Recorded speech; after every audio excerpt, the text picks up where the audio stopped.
Hello dear students, Ganesha world के इस YouTube channel में आप सब दोस्तों का बहुत बहुत स्वागत है।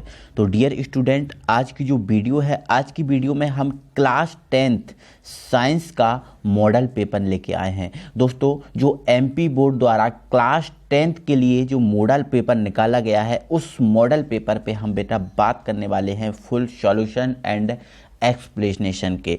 तो दोस्तों, आपको मैं बता देता हूँ इस मॉडल पेपर के बारे में। मॉडल पेपर में से आपका जो एग्ज़ाम है ना, वो 101% आने वाला है, क्योंकि दोस्तों आपको खुद को पता है कि कोरोना महामारी के कारण स्कूल इतने ज़्यादा नहीं लग पाए हैं, और इतने ज़्यादा स्कूल नहीं लग पाने के कारण बेटा आपका सिलेबस जो है वो नहीं हुआ है। तो बोर्ड द्वारा इस सिलेबस को देखते हुए, सिलेबस ना होने के कारण बेटा बोर्ड द्वारा एक मॉडल पेपर जारी किया गया है। उस मॉडल पेपर में से आपका जो पेपर है ना, वो आना है। इस मॉडल पेपर को आपको तैयार करना ही करना है। ये आपकी प्रायोरिटी है कि आप मॉडल पेपर को सबसे पहले सॉल्व करें, इसके बाद आप कोई दूसरा ऑप्शन देखें।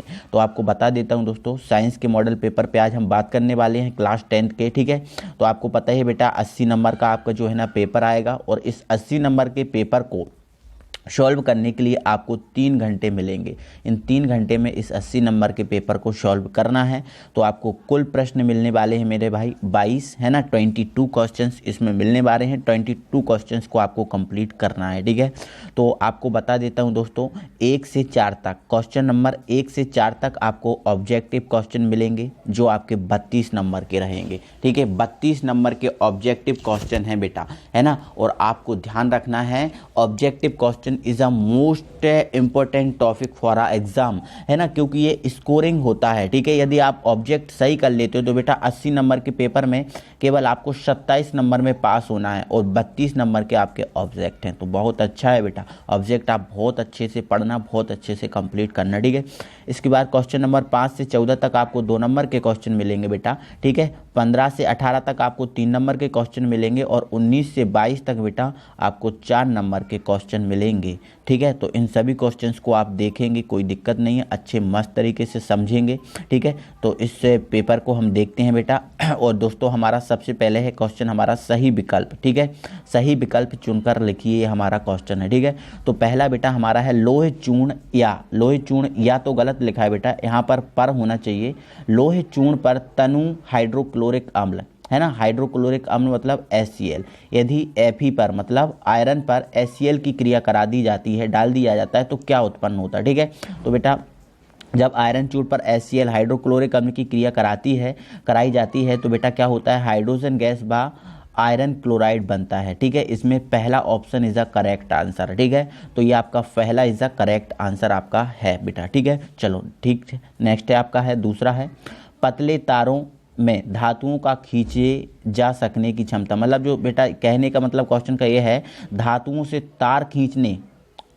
जो तार खींचे जाते हैं, इस धातुओं को तार खींचने की क्षमता को क्या कहते हैं। धातुओं से तार खींचना क्या कहलाता है। ठीक है, तो बेटा धातुओं से जो तार खींचना है बेटा, वो तन्यता कहलाता है। क्या कहलाता है बेटा, तन्यता कहलाता है। क्लियर हुआ बेटा, तन्यता इज अ करेक्ट आंसर। ठीक है, चलो अगले क्वेश्चन पे बात करते हैं बेटा। हमारे अगले क्वेश्चन पे बात करते हैं, हमारा 2 क्वेश्चन हो चुके हैं बेटा, ये हमारा तीसरा है। तीसरा, ठीक है, आपको खुद गैस करना है, और गैस करके आपको आंसर खुद का आपको सही लगाना है, और फिर मैं आपको सही आंसर बता ही रहा हूँ।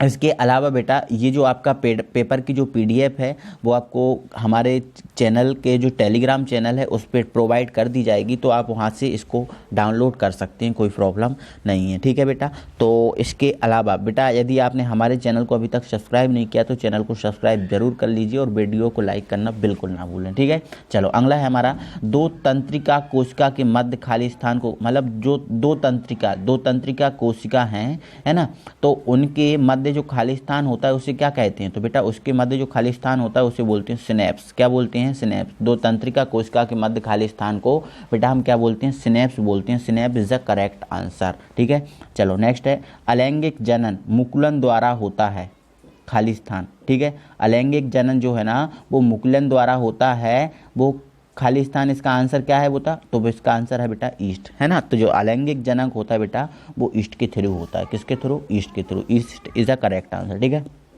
चलो नेक्स्ट है बेटा हमारा विद्युत धारा उत्पन्न करने की युक्ति को क्या कहते हैं। जो विद्युत धारा उत्पन्न करने की युक्ति है, इस विद्युत धारा उत्पन्न करने की युक्ति बेटा क्या कहलाती है। तो बेटा ये जनरेटर कहलाती है। क्या कहलाती है? जनरेटर। विद्युत धारा उत्पन्न करने की युक्ति क्या कहलाएगी बेटा? जनरेटर कहलाती है। क्लियर हुआ बेटा। चलो अगले क्वेश्चन पे बात करते हैं। ठीक है, चलो हमारा निम्न में से कौन सा आहार श्रृंखला का निर्माण करता है। कौन सा आहार श्रृंखला का निर्माण करता है, ये आपको बताना है। कौन सा आहार श्रृंखला का निर्माण करता है। तो बेटा घास, जो घास है ना बकरी खाती है, ठीक है, और घास को मानव भी, घास मतलब जैसे घास में बेटा जैसे अपना पालक आ जाता है, ठीक है, तो ये घास बकरी तथा मानव इज अ करेक्ट आंसर। ये आहार श्रृंखला का ना बेटा सही रूप है, सही।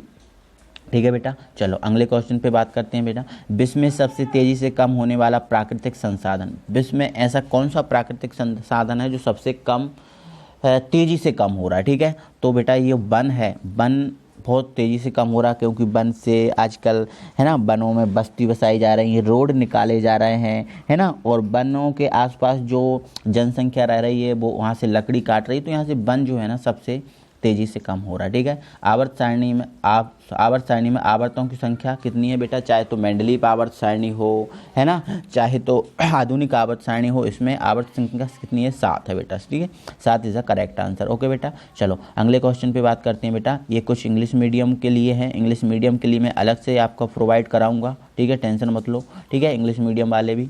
चलो अब बेटा हमारे रिक्त स्थान है। ठीक है, जल एक, अब इसने बोला है जल एक खाली स्थान ऑक्साइड है। ठीक है, तो बेटा जो जल है ना एक उदासीन ऑक्साइड है, इसमें आपको उदासीन लिख लेना है। ठीक है, क्या लिख लेना है? उदासीन। तो जल एक क्या है? उदासीन ऑक्साइड है। ठीक है, चलो नेक्स्ट है धातुएं प्रायः ऊष्मा और विद्युत की। धातुएं जो होती हैं बेटा वो प्रायः ऊष्मा और विद्युत की कैसी होती हैं बेटा? सुचालक होती हैं। ठीक है, तो सुचालक इज द करेक्ट आंसर। धातुएं ऊष्मा और विद्युत की कैसी होती हैं बेटा?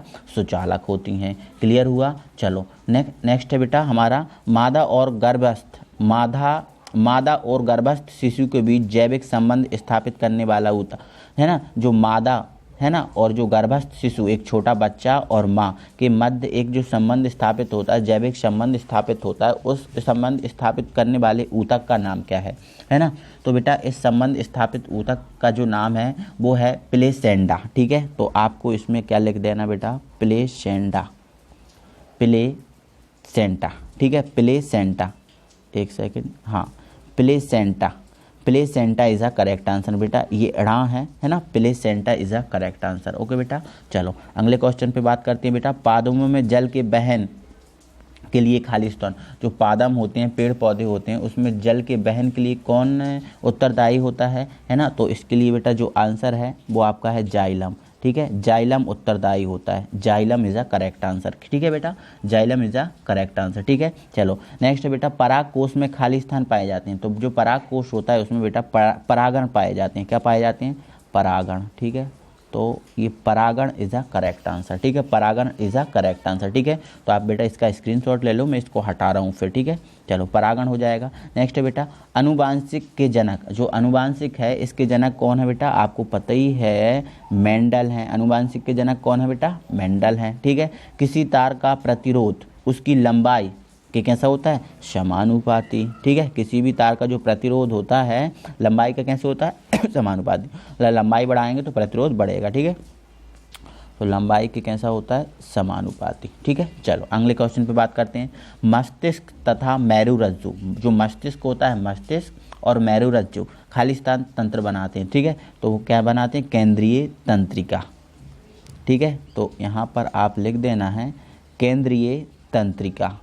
ठीक है, केंद्रीय तंत्रिका बनाते हैं। ठीक है, तो केंद्रीय तंत्रिका तंत्र बनाते हैं। ठीक है, मस्तिष्क तथा मेरुरज्जु केंद्रीय तंत्रिका तंत्र बनाते हैं। क्लियर हुआ बेटा, कोई दिक्कत नहीं है बेटा। अगले क्वेश्चन पे हम बात करते हैं। ठीक है, तो हमारे ये रिक्त स्थान कंप्लीट हो चुके हैं बेटा। अब हम सही जोड़ियों पे बात करते हैं। ठीक है, तो ये रही बेटा हमारी सही जोड़ियाँ। इन सही जोड़ियों को हमें क्या करना है? मैच करना है। ठीक है, तो आप समझो अच्छे से, कोई दिक्कत नहीं है। ठीक है, तो सबसे पहले बेटा हमारा ये सबसे अधिक क्रियाशील धातु, सबसे अधिक जो क्रियाशील धातु है वो कौन है? तो इसमें बेटा जो सबसे अधिक क्रियाशील धातु है वो आपका है पोटेशियम। तो ये आपका पहला होगा, potassium is a correct answer. ठीक है, नेक्स्ट है रक्तदाब, इसमें पूरा है सामान्य रक्तदाब क्या होता है। दूसरा है हमारा सामान्य रक्तदाब बेटा होता है 120/180 mmHg, ठीक है। तो ये आपका दूसरा होगा, है ना। बाहरी होता है बेटा 120 होना चाहिए सामान्यता, और जो आंतरिक जो रक्तदाब है वो 80 होना चाहिए। ये आपको भी पता होना चाहिए, बेसिक नॉलेज की बातें हैं बेटा, ठीक है। चलो, पादम हार्मोन अगला है हमारा बेटा पादम हार्मोन, हो चुके हैं हमारे। अगला है हमारा बेटा क्या, पादम हार्मोन। पादम हार्मोन क्या है, तो बेटा पादम हार्मोन जो है ना साइटोकाइनिन है, तो ये हमारा तीसरा होगा, पादम हार्मोन साइटोकाइनिन, ठीक है। नेक्स्ट है बेटा हमारा शुक्राणु उत्पादन नियंत्रण, जो शुक्राणु उत्पादन नियंत्रण है वो क्या है, टेस्टोस्टेरोन, ठीक है। तो ये हमारा चौथा हो जाएगा, ठीक है। चलो, तारों का टिमटिमाना, तारों का जो टिमटिमाना है इसको क्या कहते हैं, है ना। जो तारों का टिमटिमाना है, इस तारों के टिमटिमाने को हम क्या कहते हैं, ये बताना है आपको, है ना। तारों के टिमटिमाने को हम क्या कहते हैं, है ना। डायोप्टर कहते हैं, द्विफॉक्सी लेंस, क्या है इसका आंसर आपको देना है, ठीक है। तारों के टिमटिमाने को बेटा हम क्या कहते हैं, तारों का टिमटिमाना जो अवतल लेंस द्वारा होता है, ठीक है। तो इसमें ना तारों का टिमटिमाना ये 5वें पे लगा देना, ठीक है। नेक्स्ट है हमारा लेंस क्षमता, क्या है बेटा, लेंस क्षमता। लेंस क्षमता क्या होता है, डायोप्टर में नापते हैं, तो ये हमारा डायोप्टर 6वां हो जाएगा, ठीक है ना। जरा दृष्टि दोष, जरा दृष्टि दोष मतलब कम दृष्टि दोष, जरा दृष्टि दोष, ठीक है। तो ये आपका 7वां है द्विफॉक्सी लेंस द्वारा, ठीक है। और विद्युत विभवांतर, विद्युत विभवांतर का मात्रक बेटा क्या है, वोल्ट है, तो ये आपका 8वां हो जाएगा। क्लियर हुआ बेटा, कोई दिक्कत नहीं है। तो ये हमारे 8 हो गए सही जोड़ियों, है ना। चलो अगले क्वेश्चन पे बात करते हैं बेटा। आप एक बार और चेक कर लें, स्क्रीनशॉट ले लें, है ना, ताकि आपको कोई दिक्कत ना हो, ठीक है। चलो आगे बढ़ते हैं, और अब बेटा हम एक शब्द में आंसर देते हैं, एक वाक्य में उत्तर आपको देना है, ठीक है। तो एक वाक्य में आंसर हम देते हैं, ठीक है। चलो, तो पहला है हमारा शुद्ध जल का पीएच मान। जो शुद्ध जल होता है बेटा, इस शुद्ध जल का पीएच मान कितना होता है ये आपको बताना है। तो वैसे भी बेटा आपको पता होगा, जो शुद्ध जल है इसका जो पीएच मान होता है वो कितना होता है बेटा, 7 होता है। तो 7 is a correct answer, 7 is a correct answer, ठीक है। अगला है बेटा हमारा 2 या 2 से अधिक धातुओं को समांगी मिश्रण, ठीक है। आपको पता ही है, जब 2 या 2 से अधिक धातुओं को मिला दिया जाता है तो क्या बन जाती है, मिश्र धातु बन जाती है, ठीक है। तो मिश्र धातु इज़ अ करेक्ट आंसर, तो मिश्र धातु आपको इसमें लगाना है, ठीक है। चलो नेक्स्ट है, हरे पौधों की पत्तियों में पाए जाने वाले वर्णक का नाम, तो आपको पता ही है क्लोरोफिल है, क्या है, क्लोरोफिल। तो chlorophyll is a correct answer, ठीक है। तो क्लोरोफिल आपको लिख लेना, क्लोरोफिल, ठीक है। तीसरे का हो गया, ठीक है। नेक्स्ट है, नर युग्मन एवं मादा युग्मन के संलयन को कहते हैं। जो नर युग्मन होता है और जो मादा युग्मन होता है, इनके संयुग्मन को क्या कहते हैं बेटा, हम निषेचन कहते हैं। क्या बोलते हैं, निषेचन। तो ये आपका निषेचन इज़ अ करेक्ट आंसर, निषेचन, ठीक है। चलो इसको हटा रहा हूँ बेटा, आप स्क्रीनशॉट ले लो, ठीक है। नेक्स्ट है हमारा लिंग निर्धारण करने वाला गुणसूत्र। लिंग निर्धारण करने वाला गुणसूत्र क्या है, ठीक है। तो आपका लिंग निर्धारण करने वाला गुणसूत्र क्या है बेटा, एक्स बाय, ठीक है।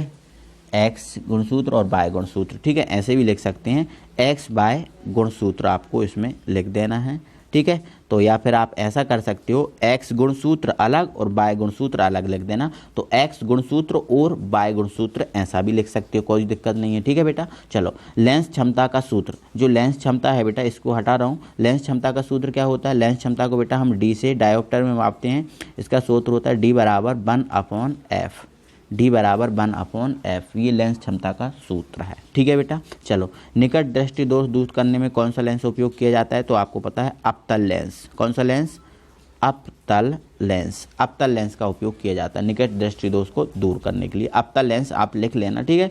चलो विद्युत प्रतिरोध का एसआई मात्रक क्या है। जो विद्युत प्रतिरोध है या फिर प्रतिरोध पे बात करेंगे बेटा, एसआई मात्रक क्या है, तो इस विद्युत प्रतिरोध का जो एसआई मात्रक है बेटा वो है ओम, OHM, ठीक है। या इस टाइप का साइन बना देना, ओम, ठीक है। तो इसका ऐसा ही मात्रक क्या है बेटा, ओम है, ठीक है। तो ये हमारे ऑब्जेक्टिव क्वेश्चन बेटा टोटली कंप्लीट हो चुके हैं। एक एक चीज़ को देखते हुए हमने समझा है। अब बेटा हमारे क्वेश्चन आते हैं। क्वेश्चन नंबर 5 से हमारे क्वेश्चन है, जिसको हम अगली वीडियो में पूरे क्वेश्चंस को कंप्लीट कर लेंगे। तो वेट कीजिएगा, आपको बेटा अगली वीडियो मिलेगी और सब क्वेश्चंस को आपको कंप्लीट करा दिया जाएगा विद सॉल्यूशन एंड एक्सप्लेनेशन, मतलब समझाते हुए सब चीज़ों को कंप्लीट मैं कराऊंगा। ठीक है, तो बेटा दिल से लाइक कीजिए वीडियो को, है ना, सब्सक्राइब कीजिए चैनल को, और आप मिलते हैं अगली वीडियो में। Thank you.